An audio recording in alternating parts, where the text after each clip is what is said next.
এগিয়ে চলছে দেশের প্রথম পারমাণবিক বিদ্যুৎ কেন্দ্রের নির্মাণ কাজ। 2022 সালে এই কেন্দ্র থেকে বিদ্যুৎ পাবার কথা।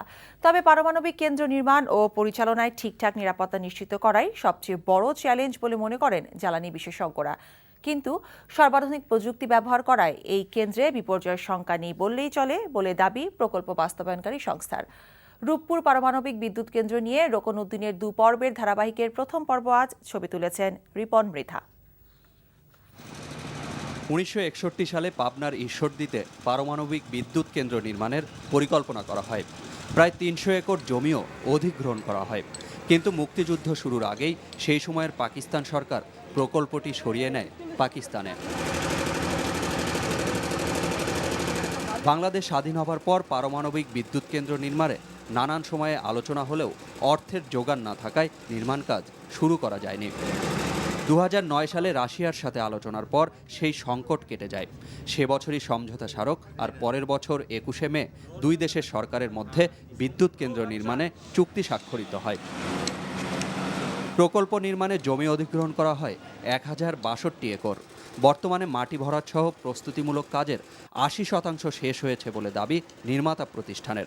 পরিকল্পনা অনুযায়ী 2022 সালে এই কেন্দ্র থেকে বিদ্যুৎ পাওয়ার কথা। তবে আগে থেকেই পারমাণবিক বিদ্যুৎ কেন্দ্র নির্মাণ ও পরিচালনায় ঠিকঠাক নিরাপত্তা নিশ্চিত করাই সবচেয়ে বড় চ্যালেঞ্জ হিসেবে বলে আসছেন জ্বালানি বিশেষজ্ঞরা।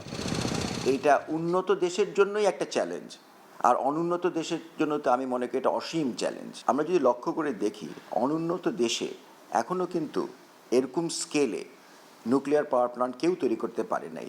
ভিয়েতনাম, ইন্দোনেশিয়া এরা কিন্তু চেষ্টা করছে, কিন্তু কেউ পারে নাই। তাহলে এর মধ্যে নিশ্চয়ই অনেক চ্যালেঞ্জ আছে।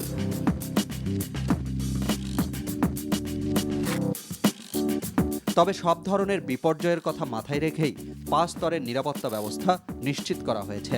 তাই শক্তিশালী ভূমিকম্প বা ঘূর্ণিঝড়েও তেমন কোনো বিপর্যয়ের আশঙ্কা নেই বলে দাবি নির্মাতা প্রতিষ্ঠানের। Pay great attention to the safety factors for the nuclear power project and strictly maintaining the technical requirements.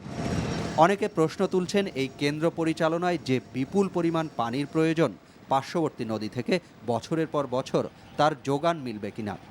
এই প্রকল্পের জন্য পরিচালনকালীন সময়ে বছরে 11 মিলিয়ন কিউবিক মিটার পানি লাগবে, আর এখানকার লোয়েস্ট ফ্লো ছিল not less than 200 cubic metre per second.